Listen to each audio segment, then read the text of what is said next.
Frank Morrison pushed his cleaning cart through the dark hallway of Nexus Station. The wheels squeaked softly as he moved past closed doors and empty rooms. This part of the station was always quiet. Most people stayed in the bright upper levels, where important meetings happened and deals were made. Down here in the maintenance section, Frank worked alone. He had been cleaning these halls for 3 years now. Every day was the same. Start at Section 12, work through to Section 36, then back to his small room for sleep. The job was not exciting, but it paid enough to send money home to Earth. That was all that mattered. Frank was one of only 5 humans working on the entire station. Humans were new to space travel compared to other species. The Korvathi Empire had ruled this part of the galaxy for thousands of years. They allowed humans to work in their territory, but only in simple jobs: cleaning, cooking, basic repairs. Nothing important. The other species on the station barely noticed Frank when he passed. To them, he was just part of the background, like the walls or the air recyclers. He did not mind. He had learned long ago that being invisible sometimes made life easier. Today felt different, though. Frank could not say why. Maybe it was the strange silence in Section 24, or the way the lights flickered more than usual. He stopped his cart near the waste processing center to empty his collection bins. The recycling room was huge, filled with sorting machines and conveyor belts. Everything the station threw away came here to be broken down and reused. Frank knew the room well. He often ate his lunch here because no one else ever came in. As he lifted a bin to empty it, he heard something. A small sound, like breathing. Frank stopped and listened. There it was again. Coming from behind the large recycling unit in the corner, Frank set down the bin and walked slowly toward the sound. His footsteps echoed in the big room.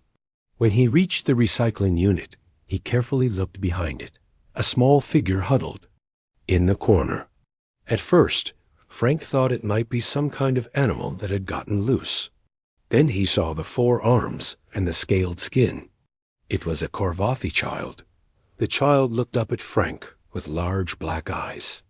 Their scales, which Frank knew should be blue-green, were dull gray.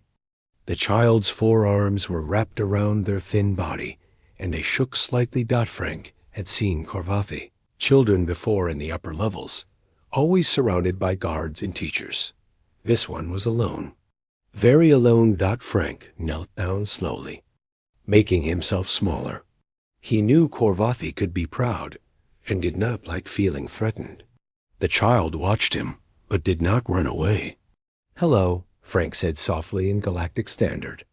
His accent was thick, but most species could understand him. "Are you okay?" The child did not answer at first. Then, in a voice barely above a whisper, they said, "Hungry?" Frank's heart squeezed. He had heard that voice before. Not the exact voice, but the tone, the sound of real hunger. He had heard it on Earth, in the poor districts where he grew up. Hunger sounded the same in any language. "What's your name?" Frank asked. "Zix," the child whispered. "Okay, Zix, I'm Frank. How long have you been here?" Zix held up 3 fingers on one of their upper arms. 3 days. Frank felt anger rise in his chest.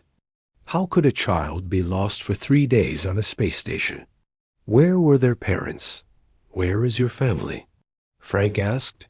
Zix's eyes filled with liquid. Frank had never seen a Korvathi cry before. Gone. Ship left. They forgot. The words hit Frank hard. Forgot. How did parents forget their child? But he pushed the anger down. Right now, Zix needed help, not his feelings. Frank reached into the bag hanging from his cart. His lunch was there. Simple food. A thermos of chicken soup his neighbor had taught him to make. A ham and cheese sandwich. An apple. Nothing fancy, but it was food. He pulled out the thermos first. The metal was still warm. Zix's eyes followed his movements. "Are you allowed to eat human food?" Frank asked. He knew some species could not. Eat what humans ate. It might make them sick. Zix nodded quickly. "Can eat." Very hungry. Frank unscrewed the thermos cap, and steam rose out. The smell of chicken and vegetables filled the air. Zix's nose holes opened wider. On his cart, Frank had a small heating unit for warming his meals. He poured some soup into the thermos cap and set it on the heater for a moment to make sure it was the right temperature. Not too hot for a child. He handed the cap to Zix. The child's 4 hands shook as they took it. They looked at the soup, then at Frank, as if asking permission. "Go ahead," Frank said. "Drink it slowly." Zix lifted the cap to their mouth and took a small sip. Their eyes went wide. They took another sip, then another. Soon they were drinking steadily, making small sounds of pleasure. While Zix drank, Frank unwrapped the sandwich. He tore it in half and set it on the clean paper. When Zix finished the first cup of soup, Frank poured more. "Thank you," Zix said between sips. The color in their scales seemed a little brighter already. Frank watched the child eat. So many questions filled his mind. How had this happened? Where were the station authorities? Did anyone know Zix was missing? But questions could wait. Right now, a hungry child was eating. That was what mattered. Zix finished the soup and started on the sandwich. They ate like they had never tasted anything so good. Maybe they had not. Frank did not know what Corvathi children usually ate, but he guessed it was very different from a simple ham sandwich. As Zix ate, Frank noticed other things. The child's clothes were expensive looking but dirty. There was a small badge on their chest with symbols Frank could not read. Their 4 arms moved with the careful grace all Corvathi had, even when young. This was not a poor child.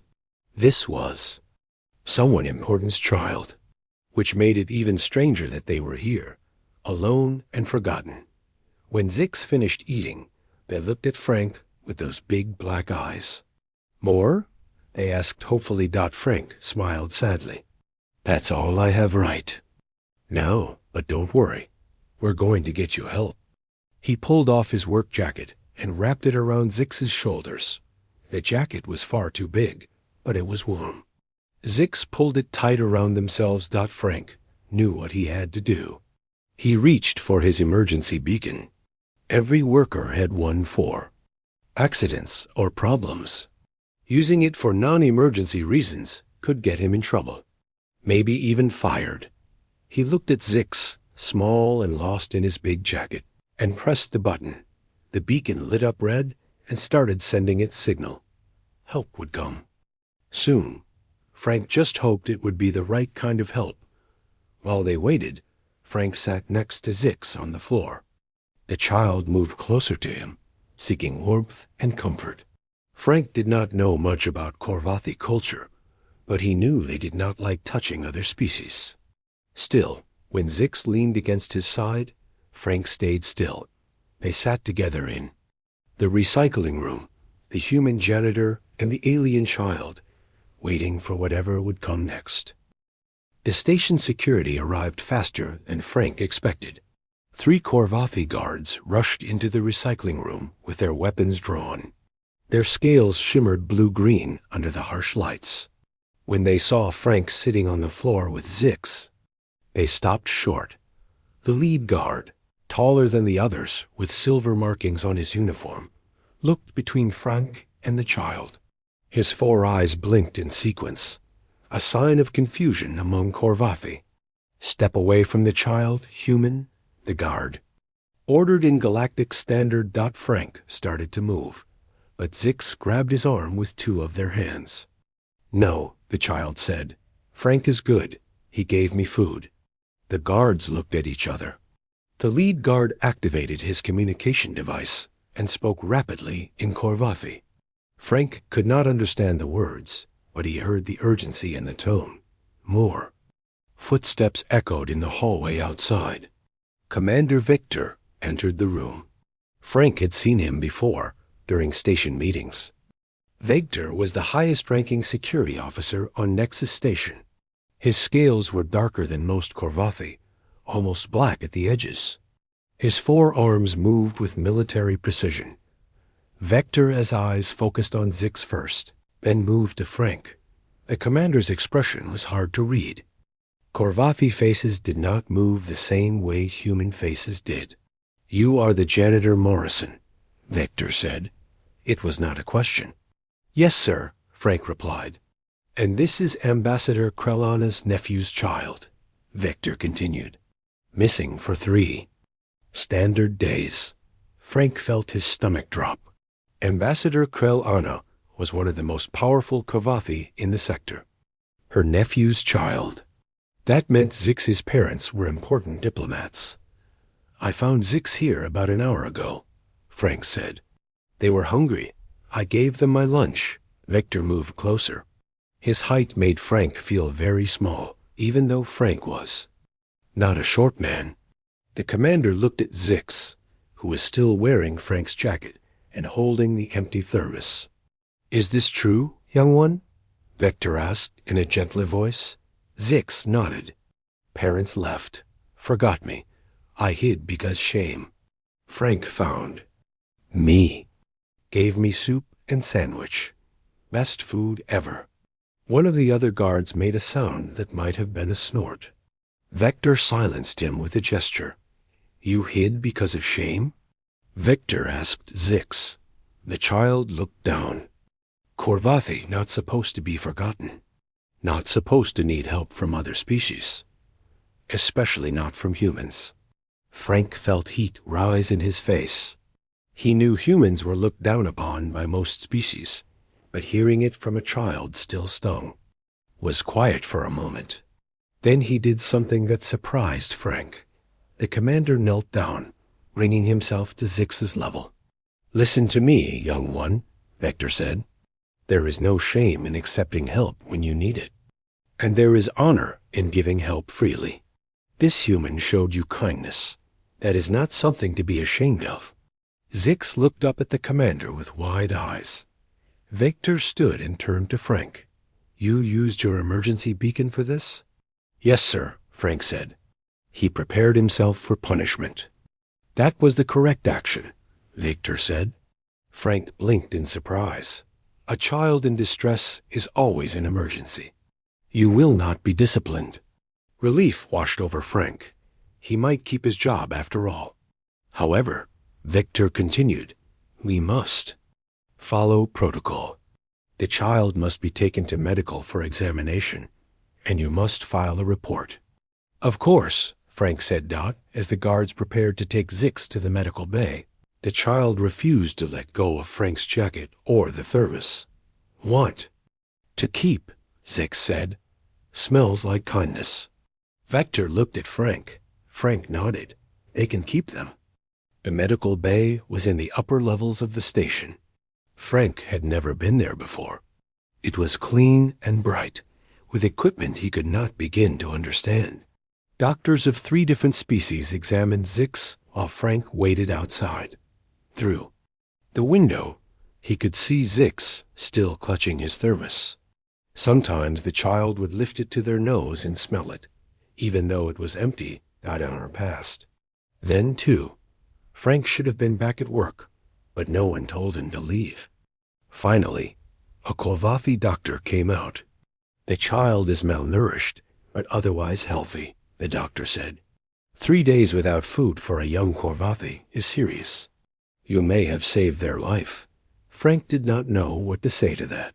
He had just shared his lunch. Anyone would have done the same.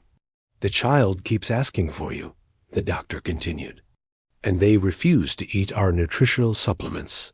They say they want Frank's soup instead." Before Frank could respond, the door to the medical bay opened wider. Zix ran out and wrapped all 4 arms around Frank's waist. "Don't go," Zix said. "Please." Frank looked at the doctor, then at Commander Victor, who who had been standing nearby. Vector nodded. Frank knelt down and hugged Zix back. It was probably against some rule about interspecies contact, but he did not care. "I have to go back to work," Frank said gently. "But how about this? I'll come visit you tomorrow and bring more soup. Promise?" Zix asked. "Promise," Frank said. The next day, Frank kept his promise. He brought a larger thermos of soup and 2 sandwiches. Zix was still in the medical bay, waiting for their parents to return from their diplomatic mission. As Frank unpacked the food, Zix watched every movement with fascination. "How do you make it?" Zix asked. "The soup?" "It's not hard," Frank said. "First you need chicken. That's a bird from Earth. Then vegetables like carrots and celery." He explained the process while Zix ate. The child asked dozens of questions. "What was celery? Why did you cook the chicken first? What made it smell so good?" Frank found himself enjoying the conversation. Zix was smart and curious, not at all like the proud, distant Korvathi he usually encountered. On the 3rd day of visits, Zix's parents arrived. Frank was feeding Zix lunch when the door burst open. 2 adult Korvathi rushed in. The female's scales were pale with worry. The male's forearms gestured frantically. They stopped when they saw their child sitting on a medical bed, happily eating soup while a human janitor sat beside them. "Zix!" the female cried. She rushed forward and wrapped her child in her forearms. The male stood frozen, staring at Frank. "You are the human who found our child?" "Yes, sir," Frank said, standing up. "Frank Morrison." The male Korvathi did something Frank had never seen before. He bowed, all forearms spread wide, his head lowered almost to his chest. It was a deep, formal bow. "I am Diplomatic Attached Threndel," the male said.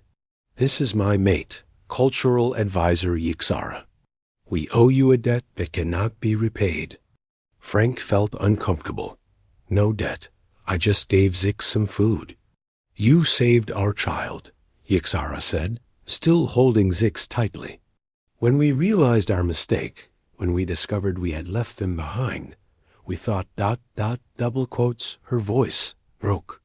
"The shame," Threndel said quietly, "to forget one's own child. We thought Zix would hide, would refuse help, would rather—" He could not finish. Frank understood. They thought Zix would rather starve than accept help and bring shame to the family, the weight of Korvathi pride. "Zix is a brave kid," Frank said. "Smart, too. You should be proud." Both parents looked at him with those unblinking four-eyed stares. "And they make a mean grilled cheese sandwich now," Frank added with a smile. "I taught them yesterday." Zix pulled away from their mother enough to nod enthusiastically. "Frank is teaching me Earth cooking. It's amazing. Can we get a kitchen like his?" The parents exchanged looks that Frank could not interpret. Over the next few days, while Zix's parents completed their delayed diplomatic mission, Frank continued his visits. He brought different foods each time. Grilled cheese sandwiches, spaghetti with tomato sauce, apple pie from the station's one human food vendor. Each meal became a lesson. Zix wanted to know everything: how humans had developed cooking, why they ate together as families, what comfort food meant. That last question took some explaining. "Comfort food is what you eat when you're sad or tired or lonely," Frank said. "It's food that makes you feel better, not just in your stomach, but in your heart." "Korvathi food is about strength," Zix said. "We eat things that are hard to eat, things that burn or freeze or challenge us. It shows we are strong." "Nothing wrong with being strong," Frank said. "But sometimes you need to be comfortable too. Sometimes you need to feel warm and safe." Zix thought about this for a long time while eating a chocolate chip cookie Frank had brought. "Your food does make me feel safe," Zix finally said. "When?" "I was hiding when I was so hungry I felt like I was disappearing, like I was becoming nothing. But your soup made me feel real again, made me feel like someone cared. Frank had to blink hard and look away for a moment. Word spread through the station about the human, Janitor, and the Korvathi child. Other humans came to Frank asking for recipes to share with alien friends. Some Korvathi began nodding to him in the halls instead of ignoring him. But the biggest change came the day before Zix was scheduled to leave with their parents. Ambassador Krellana arrived at the station without warning. Her ship, a massive diplomatic cruiser, docked at the primary port. Frank heard about it through the station communication system while he was cleaning the observatory deck. Everyone was talking about it. The ambassador rarely traveled. She controlled this entire sector from her home world. For her to come here meant something important was happening. Frank tried not to think about it. He had returned to his normal routine. Work, eat, sleep, visits Zix when he could. The child was leaving tomorrow with their parents. Life would go back to normal. But that afternoon, while Frank was cleaning the conference room on level 12, Commander Vector found him. "Morrison," Vector said, "you are summoned." Frank looked up from the floor he was mopping. "Summoned? Ambassador Krellana wishes to meet you. Immediately." Frank's hands tightened on the mop handle. "I'm not dressed for meeting an ambassador. I'm in my work clothes." "She specifically said to come as you are," Vector said. "This is not a request." Frank put away his cleaning supplies and followed Vector through the station. They took lifts Frank had never used before, passing through security checkpoints where guards scanned them multiple times. The diplomatic quarters were like another world. The walls were made of living crystal that shifted colors. The air smelled different, cleaner, but also somehow heavier. Korvathi officials in elaborate robes moved through the halls with purpose. Victor lead Frank to a large door marked with symbols that seemed to shift and change as he looked at them. "Go in," Vector said. "Speak truthfully. Do not try to be impressive. The ambassador values honesty over protocol." Frank nodded and pressed his hand to the door panel. It opened silently. The room inside was vast. The ceiling curved high overhead, displaying a view of space that made Frank dizzy. At the far end, behind a desk that looked carved from a single piece of dark stone, sat Ambassador Krellana. She was older than most Korvathi Frank had seen. Her scales had a silver sheen, and her 4 eyes moved independently, watching multiple things at once. She wore robes that seemed to be made of liquid shadow. "Frank Morrison," she said. Her voice was quiet, but filled the room. "Come closer." Frank walked across the room. His work boots squeaked on the polished floor. When he reached the desk, he stood straight, but did not try to bow or salute. He was a janitor. He would act like one. "You gave food to my grandnephews?" "Child," Krellana said. "Yes, ma'am. Zix was hungry." "And you asked for nothing in return?" "No, ma'am. Feeding hungry kids doesn't require payment." One of Krellana's eyes focused on him while the others continued scanning data pads on her desk. "Do you know who I am?" "You're the ambassador. You control this sector for the Korvathi Empire." "I control 17 star systems," Krellana said. "I command fleets. I negotiate treaties that affect billions of lives. I have served the Empire for 200 of your years." Frank waited. He did not know what response she wanted. "And in all that time," Krellana continued, "I have never heard of a Korvathi child preferring alien food to their own. Yet my grandnephew's child refuses to eat anything but human cooking. They say your soup tastes like liquid love. They have taught 3 other children to make something called grilled cheese. They insist that eating together makes food taste better." "Kids get enthusiastic about new things," Frank said. "No," Krellana said, all 4 eyes now focused on him. "Korvathi children do not get enthusiastic about food.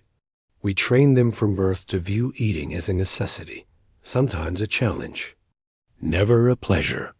We have built our culture on endurance and strength. We eat foods that test us.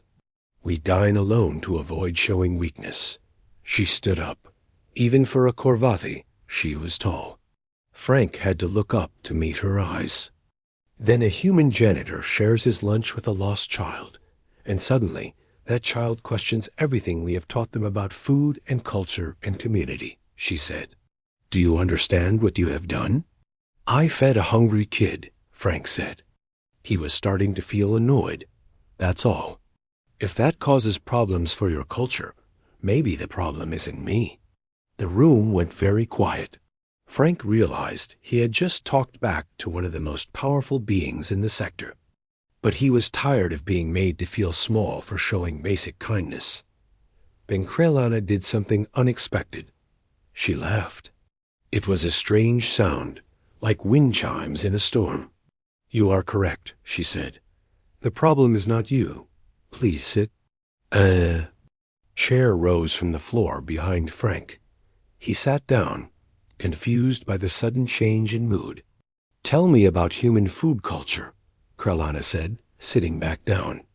Why do you place such importance on sharing meals? Frank thought about how to explain something so basic to human life. Food is how we show care. When someone is sick, we bring them soup. When someone is sad, we bake them cookies. When we celebrate, we feast together.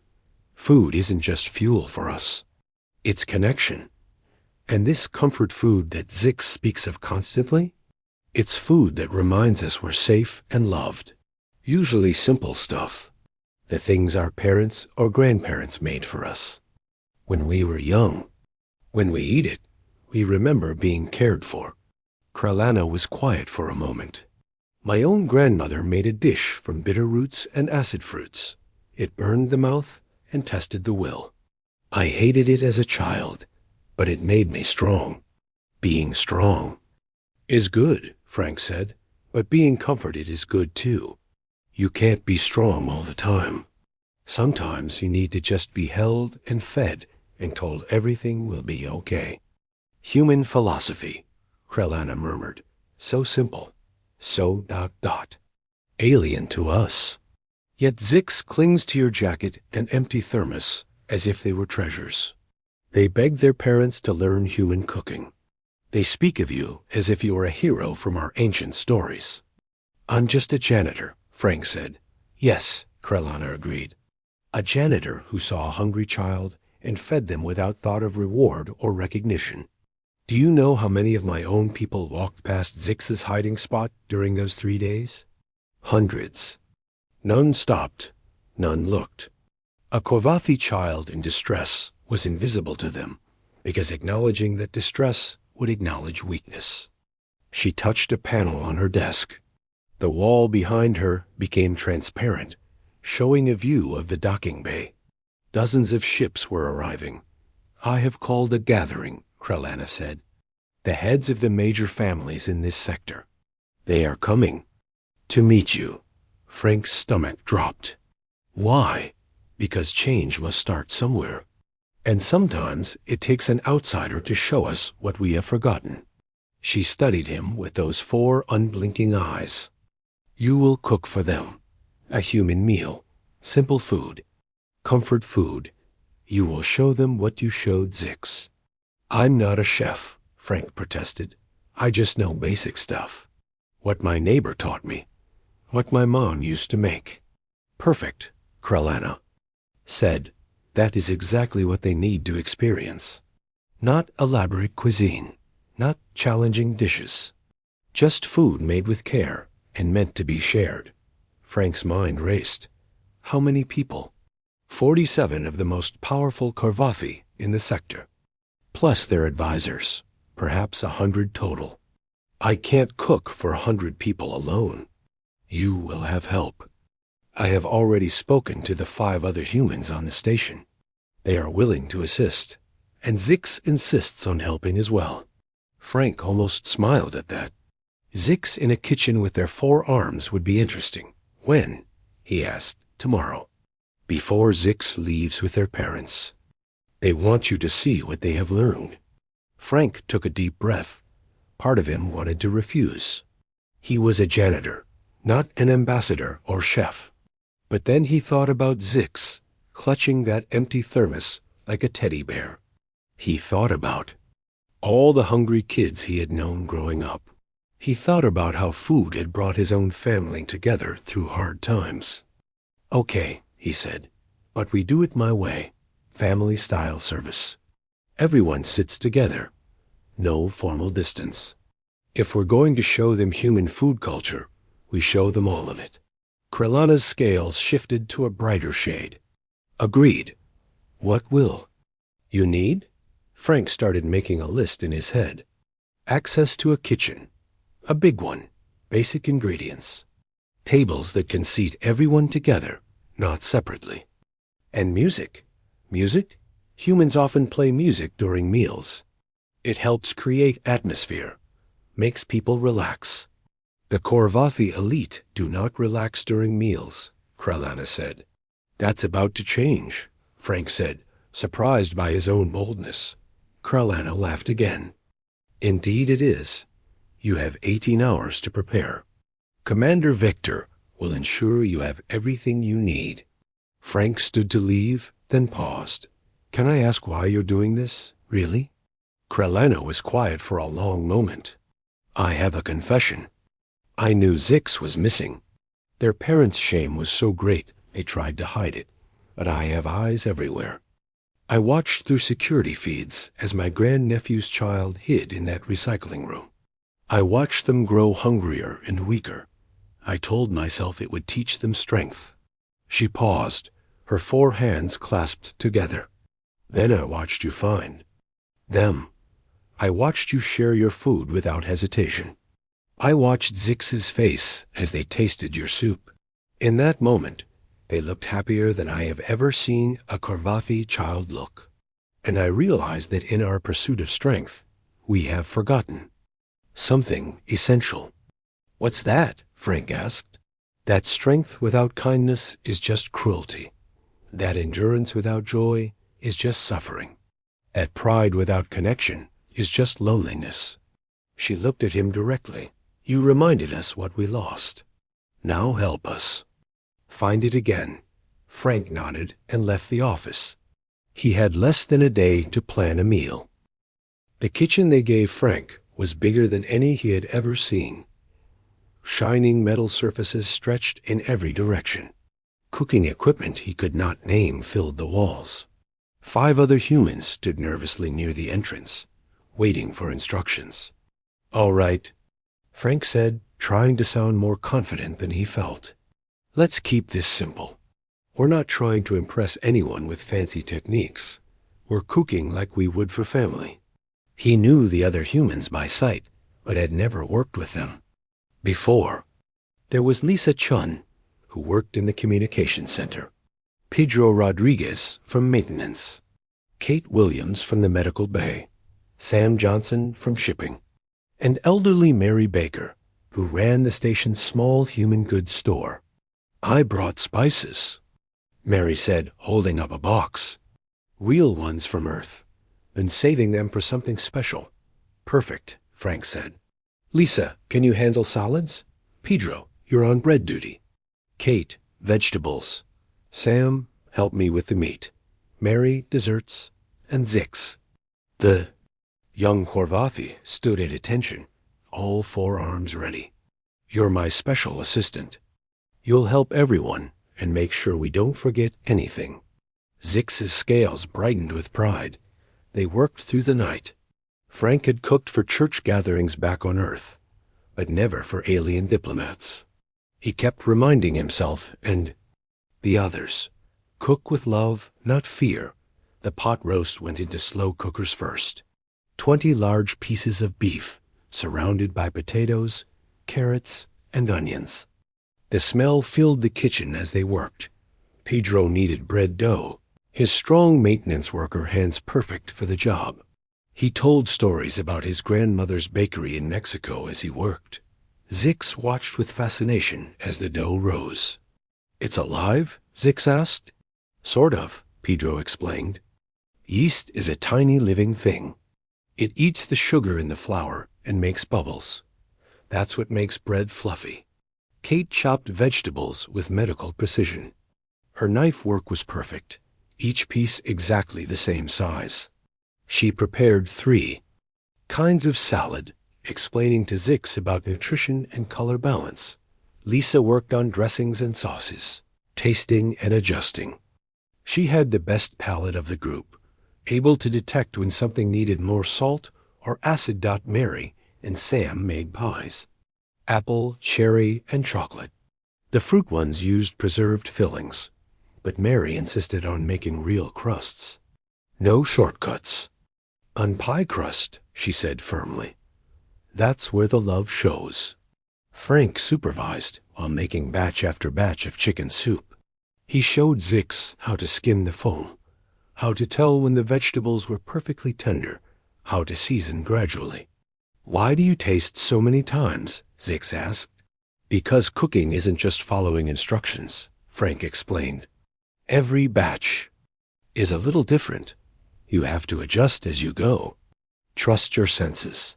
As they cooked, the humans began to relax. They sang songs from Earth. They told jokes. They shared stories about their families and the foods they missed from home. Zix absorbed it all, 4 eyes wide with wonder. The child had never seen people enjoy cooking before. In Korvathi culture, food preparation was a serious duty performed. In silence. Is it always like this? Zix asked Frank during a quiet moment. Cooking together? The best times are, Frank said. When I was young, my whole family would crowd into my mom's tiny kitchen during holidays. Aunts, uncles, cousins, everyone talking and laughing and getting in each other's way. The food was almost secondary to the togetherness. Korvathi eat alone, Zix said quietly, even families. We believe sharing food shows weakness. Maybe that's about to change, Frank said, ruffling the soft scales on Zix's head. Morning came. Too quickly. The Korvathi dignitaries would arrive in 3 hours. Frank looked around the kitchen at his tired but determined team. They had done it. Somehow, they had prepared enough food for 100 people. Commander Vector arrived to inspect their progress. His usual stern expression softened slightly when he smelled the food. The dining hall has been arranged as you requested, he told. Frank, 1 long table, no separate sections. The ambassador's advisors are ... concerned. They'll get over it, Frank said, too tired to be diplomatic. Vector made that strange Korvathi laughing sound. I believe they will. The ambassador has also approved your music selection, though she does not understand why you want dinner. Jazz playing. 2 hours before the meal, Frank sent everyone to clean up and change. He stayed in the kitchen with Zix, doing final preparations. Are you nervous? Zix asked. Terrified, Frank admitted. But it's too late to back out now. Don't be scared, Zix said, patting Frank's arm with one of their smaller hands. You taught me something important. Food made with love always tastes. Good. The dining hall had been transformed. Instead of the usual separated platforms at different heights, 1 long table ran down the center of the room. Real cloth napkins and simple plates replaced the ceremonial dining armor Korvathi usually wore for formal meals. The dignitaries arrived exactly on time. Frank watched from the kitchen doorway as they entered the hall. Their scales ranged from deep blue to bright green to purple black. They wore elaborate robes covered in symbols of rank and achievement. They moved with the careful dignity of people who never relaxed. They stopped when they saw the table. Frank heard murmurs of confusion and even outrage. Sitting together? Sharing space? This was not Korvathi tradition. Then Ambassador Krellana entered. She wore simple robes today, no symbols of rank. She walked to the center of the long table and sat down. After a moment of shocked silence, the others had no choice but to follow. Frank gave his team final instructions. Serve family style. Put the platters on the table and let them pass them around. Pour water and juice, but let them serve themselves food. And smile, even if they don't smile back. The humans entered the dining hall carrying steaming platters. The smell of pot roast and fresh bread filled the air. Frank saw several Corvathi lift their heads, their nose slits flaring. They placed the food on the table. Bowls of soup, platters of sliced pot roast with vegetables, baskets of warm bread, bowls of salad, gravy boats, butter dishes. The Corvathi stared at the food, then at each other. No one moved. In their culture, reaching for food first was a sign of weakness. Ambassador Krell Anna broke the standoff.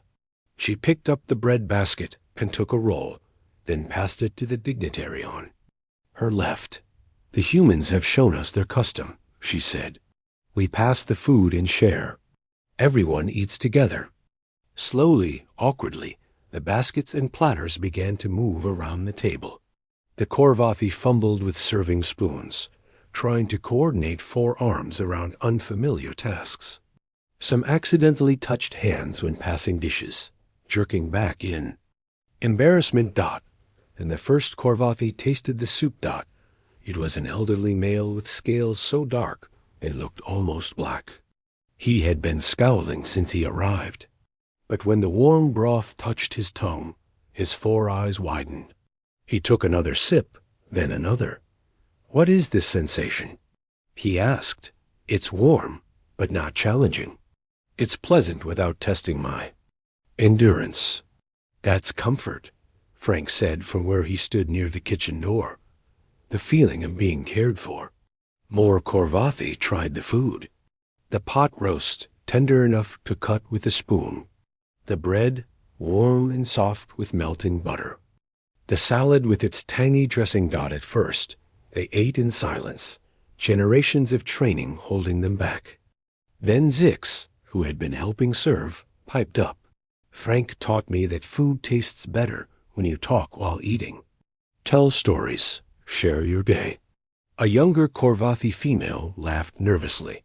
What would we talk about? Anything, Mary Baker said, as she refilled water glasses. That's a lovely robe. Is the pattern significant? The female looked surprised to be addressed so casually by a human. Yes. It represents my family's trading route through the Cascade Nebula. My grandmother established it. How wonderful, Mary said warmly. My grandmother was a trader too, in a way. She sold produce at farmers' markets. Always said the secret was knowing your customers. Slowly, conversations began. The Corvathi asked questions about the food. How was bread made? Why did humans cook meat so slowly? What gave the soup its golden color? The humans answered, sharing. Stories about their families and food traditions. Pedro talked about making tortillas with his sisters. Kate explained how her father, a doctor, always made chicken soup for sick neighbors. Sam described Louisiana crawfish boils, where whole neighborhoods came together. As the meal progressed, something changed in the room. The Corvathi began to relax. Their formal posture softened. A few even laughed at Sam's story about accidentally using salt instead of sugar in a cake. When it came time for dessert, Frank brought out the pies himself. The smell of apples and cinnamon, cherries and chocolate filled the air. This is dessert, he explained. Sweet food eaten after the meal. Just for pleasure. Food just for pleasure? One dignitary asked, scandalized and intrigued in equal measure. The best kind, Frank said, cutting generous slices. The first Corvathi to try apple pie was the same elderly male who had questioned the soup. He chewed slowly, his expression unreadable. Then he did something that made the entire room go silent. He smiled, a real, genuine smile. This is extraordinary, he said. It tastes like what? Like home should taste, Zix said confidently. liked being safe and loved and happy. Other Korvathi tried the pie. Soon the room filled with sounds of appreciation. One dignitary asked for seconds. Another wanted to know if the recipe could be shared. Ambassador Krellana stood up. The room quieted. The journey to Korvath Prime took 3 weeks aboard the diplomatic cruiser Eternal Majesty. Frank had never been on a ship so large or so elegant. His quarters were bigger than his apartment back on Earth, with windows that showed the streaming stars as they traveled through hyperspace. He wasn't alone. Ambassador Krellana had insisted he bring assistance. Lisa and Pedro had volunteered immediately. Mary Baker came too, her box of Earth spices carefully packed. And of course, Zix traveled with them, the young Korvathi appointed as official cultural liaison, despite being only 6 cycles old. Frank spent the journey teaching the ship's kitchen staff human cooking techniques. The Korvathi cooks were skeptical. At first, their training emphasized precision, timing, and creating dishes that tested the eater's endurance. The idea of cooking for comfort was alien to them. But slowly they began to understand.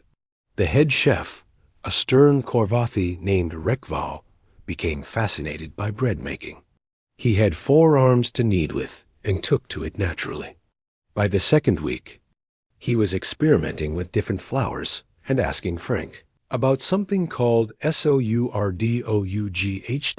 The ship's crew started joining them for meals. Word spread that the human kitchen was serving strange but pleasant food. Officers who had never eaten together began sharing tables, passing dishes, talking over soup and sandwiches. One evening, Captain Thaxter himself came to dinner. He was ancient even by Korvathi standards, his scales dulled with age. He tried a bowl of beef stew and closed all 4 eyes. "This reminds me of something," he said quietly. "When I was very young, before the hardening, my grandmother made a dish, not to test me, just to feed me. I had forgotten the feeling until now." Frank learned more about Korvathi history during these meals. Long ago, before their empire expanded, to the stars, the Korvathi had been different. They had valued community and comfort. But as they encountered hostile species and harsh worlds, they changed. They made themselves hard, turning every aspect of life into a test of endurance. Even eating became a challenge to overcome. They had survived and thrived, building one of the most powerful empires in the galaxy. But they had lost something along the way. "Perhaps," Captain Thaxter said over dessert one night, "it is time to remember what we set aside." When they arrived at Korvath Prime, Frank pressed his face to the window like a child. The planet was beautiful and terrifying. 3 moons orbited it, each one covered in cities. The planet itself showed vast oceans of purple-blue and continents of silver and green. Massive stations hung in orbit, connected by streams of light. Imperial Palace was visible from space, a crystal structure that covered hundreds of square miles. Ships of every size swarmed around it like insects around a lamp. "Nervous?" Lisa asked, joining him at the window. "Terrified," Frank admitted. "I'm about to cook for the most powerful being in this part of the galaxy. What if he hates it? What if this whole thing backfires? Then we go home knowing we tried," Lisa said. "But I don't think it will backfire. Look what you've already done. Half this ship's crew is eating together now instead of alone. I saw 2 officers sharing a sandwich yesterday." "Sharing, Frank? When does that happen with Korvathi?" The landing was smooth, but Frank's stomach churned anyway. Guards in elaborate armor met them at the dock. Their scales were pure white, marking them as Imperial elite. They said nothing, just gestured for the humans to follow. The palace was even more overwhelming up close. Corridors stretched forever, filled with art and technology Frank couldn't begin to understand. They passed through gardens where the plants sang in harmonious chords. They walked over bridges spanning indoor rivers that flowed upward. Finally, they reached the kitchen. Frank had expected something impossibly huge and alien. Instead, he found a space that, while large, felt almost cozy. Copper pots hung from hooks. Stone ovens radiated warmth. It looked used, lived in. This was the old kitchen, their guide explained. From before the hardening, the Emperor had it restored for your visit. Frank ran his hand over a warm wooden counter. How many meals had been prepared here? How many generations had cooked in? This space before cooking became another trial to endure? We'll need ingredients, Frank said, falling back on practical matters, the calm as nerves. Nothing fancy. Beef, chicken, vegetables, flour, eggs, milk, if your species produces anything. Similar. Everything has been prepared, the guide assured him. The Emperor's staff has gathered ingredients from across the empire. You will want for nothing. Frank doubted that was true, but when they opened the storage units, he gasped. Everything he could need was there, plus things he didn't recognize. Fruits that glowed softly. Vegetables in colors that didn't exist on Earth. Grains that smelled like cinnamon and sunshine. Can we help? Frank turned to find a group of young Korvathi in simple robes. They looked nervous but determined. We are students at the Imperial Academy, one explained. We heard about your meal at Nexus Station, about food that brings people together. We want to learn. Frank looked at Lisa, Pedro, and Mary. They all smiled. Grab aprons, Frank said. We've got a lot of cooking to do.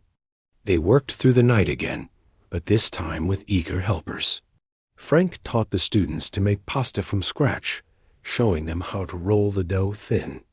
Pedro had them shaping bread into rounds and braids. Mary directed pie production. With military efficiency, Lisa experimented with combining earth techniques with local ingredients, creating fusion dishes that smelled amazing. Zix was everywhere at once, translating, explaining, and occasionally sneaking tastes when they thought. No one was looking. The menu was ambitious but heartfelt. Chicken noodle soup to start, Caesar salad with local greens, lasagna with layers of cheese and meat and love, fresh bread with herb butter, roasted vegetables in olive oil and garlic, and for dessert, chocolate cake and fruit pies using those.